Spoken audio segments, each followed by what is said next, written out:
बॉलीवुड में अपने मासूमाना अंदाज और चेहरे के मुनफरिद तासुरात के साथ अदाकारी के लिए मशहूर अदाकारा श्रुति हासन की ट्रोल्स को शट अप कॉल। तुम होते कौन हो मेरी जिंदगी में दखल अंदाजी देने वाले, श्रुति का ट्रोल्स के लिए पैगाम।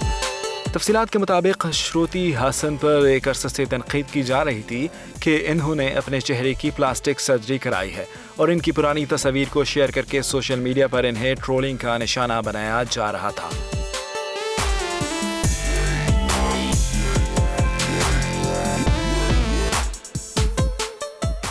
बेजा तनकीद से तंग आकर श्रुति ने इंस्टाग्राम पर अपनी 2 तस्वीर शेयर करते हुए एक तफसीली नोट तहरीर किया है, जिसमें श्रुति ने लिखा है कि मुझे लोगों की अपने बारे में राय से फ़र्क नहीं पड़ता, लेकिन ये कहना कि ये तो पहले मोटी थी अब ये इतनी पतली है, ऐसे तबसरे काबिले एतराज़ है। श्रुति हासन ने कहा, हाँ मैंने अपने लिए इस तरह ज़िंदगी जीने को चुना है और मैं इस पर शर्मिंदा नहीं हूँ। याद रहे कि श्रुति ने जब बॉलीवुड में एंट्री दी थी तो उस वक्त भी उनके वज़न पर तबसरे किए गए थे, जिसके बाद उनकी जिसामत में नुमायाँ तब्दीली देखी गई। नाक़रीन उनकी स्लिम एंड स्मार्ट जिसामत पर भी जुमले कसने से बाज न रह सके।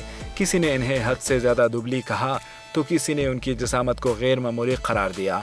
यही नहीं बल्कि होंठों और नाक की बनावट बदलने के लिए सर्जरी कराने पर भी इन्हें सोशल मीडिया पर खासा ट्रोल किया गया, लेकिन बिलाखिर श्रुति हासन ने खामोशी तोड़कर नाक़रीन को करारा जवाब दे दिया है।